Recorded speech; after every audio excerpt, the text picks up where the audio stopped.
I was trying not to start this video with okay or so we got silence instead.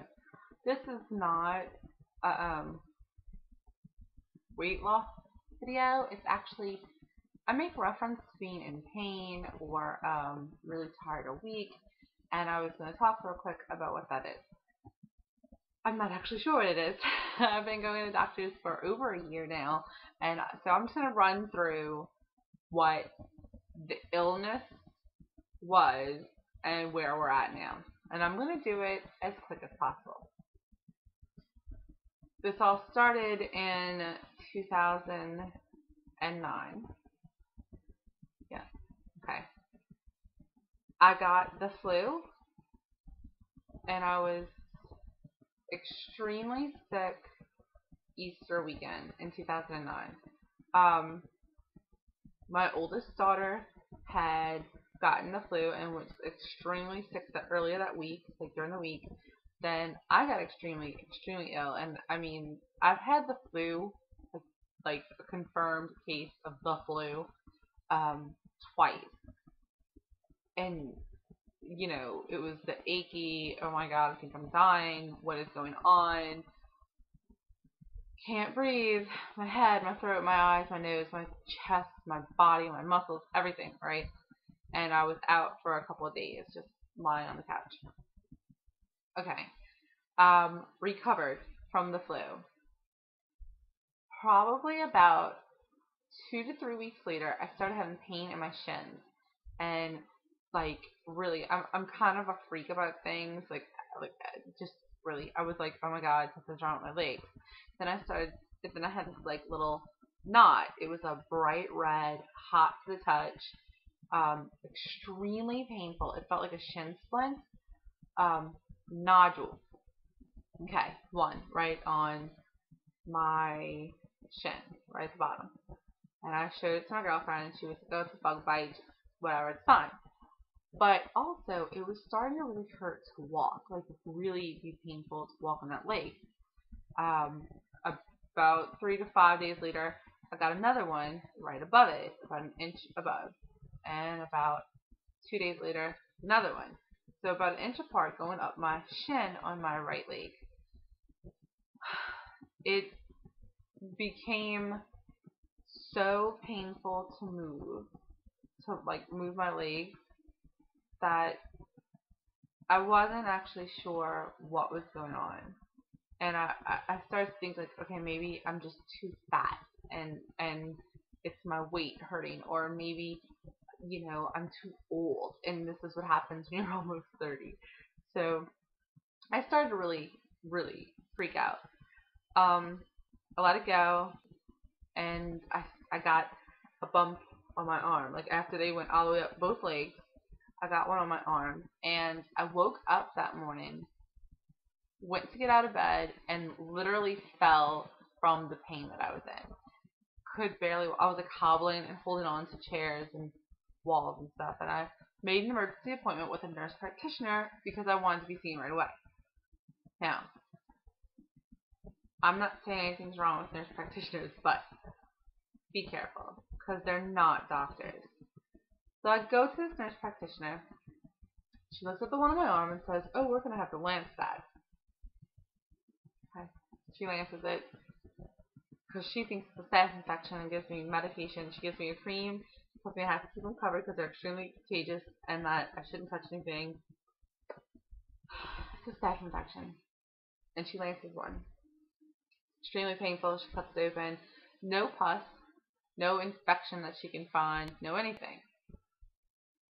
A couple of days later, I'm now not just hurting in my legs, but in every moving part of my body. I'm in such pain, I can just barely move. I'm completely inflamed, I'm swollen, and I'm just covered. Because at this time I thought they were staph infections, so I'm putting band-aids and cream on them, and I go from having like 30 to 50 all over my body. And it's been about a month and a half since they first showed up, and I'm in so much pain, like I don't even know what to do. And I call because I'm still under the impression that it's a staph infection, and my mom and everybody's like, if a staph infection is getting into your joints, it's bad, you need to go to the hospital. So I go to the hospital. where I got good news and bad news. The good news was it wasn't a staph infection, and the bad news was they didn't know what it was. I had my own house type doctor who like looks at your whole entire life and figures it out, and he was an infectious disease doctor, and he was a really nice guy. And he came in and he was like, listen, unfortunately, I'm not going to follow up with you because this is not an infectious disease. You don't have an infection of any kind. Okay. So a dermatologist comes in and drills a hole in one of the little bumps and finds out that I am having what's called erythema nodosum, which literally translates to hot red nodules, and which is what they are, hot red nodules, and they're extremely painful, but they don't do anything, and they're usually a symptom of something else. So, get out of the hospital when I'm able to move again, and I start going to doctors. And since then, I have gone to doctors once a month, given blood.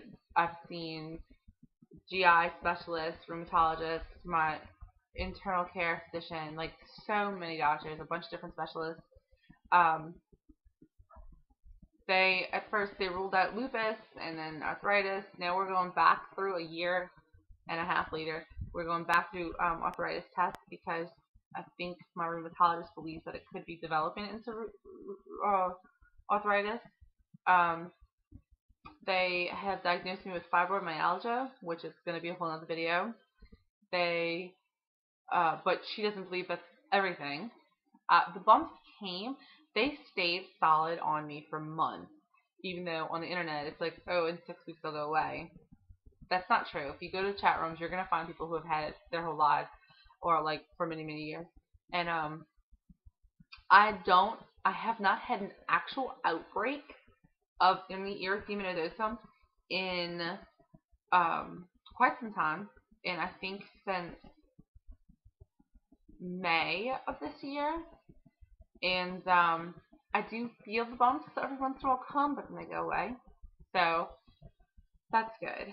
I do still have pain in a lot of my joints, but she's now calling that fibromyalgia and saying that I have fibromyalgia and something else going on. They said I have Crohn's, but I'm not experiencing symptoms of that.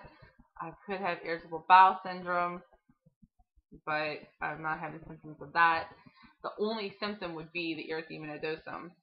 And I have extreme pain in my hands, which really sucks because I'm a writer. I love to write, and I'm not just talking about blogging. Like, I like to write, to type and write. I love to make art, and my hands have been hurting so bad that it's just like, it's incredibly painful. My blogs have gone from being longer to like 1, 2, maybe 3 sentences in a lot of videos.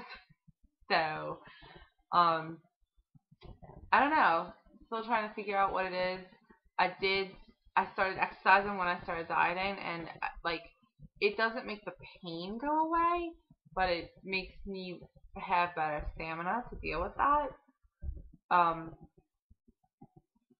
don't know what else to say. So that's the background. When I say something about how tired I am, like over the past like 2 days, and it's weird because I've gotten so used to living with a certain amount of discomfort. Like, that's okay with me as long as I can live my life. For a while, it was bad. Like, it was like I would bathe one of the kids, and my kids are not young, like they're not tiny babies.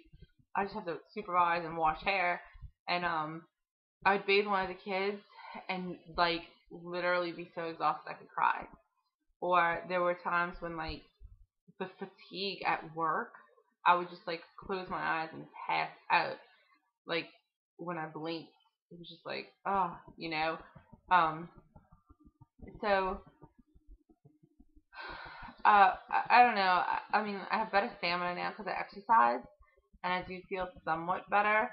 But like, I've gotten accustomed to a certain amount of discomfort, and it's weird because it's like yesterday I was like, man, I just don't feel good. Like, I feel really achy and bad, and it was like, oh,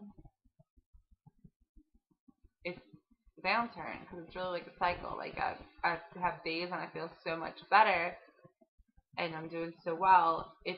It kind of always catches me by surprise when all of a sudden I can't quite feel right, and my body starts to hurt, and usually gets progressively worse for a couple of days, and then it slowly starts to lift again. So I mean, I try to keep my spirits up. I know it's gonna end again, and that's good.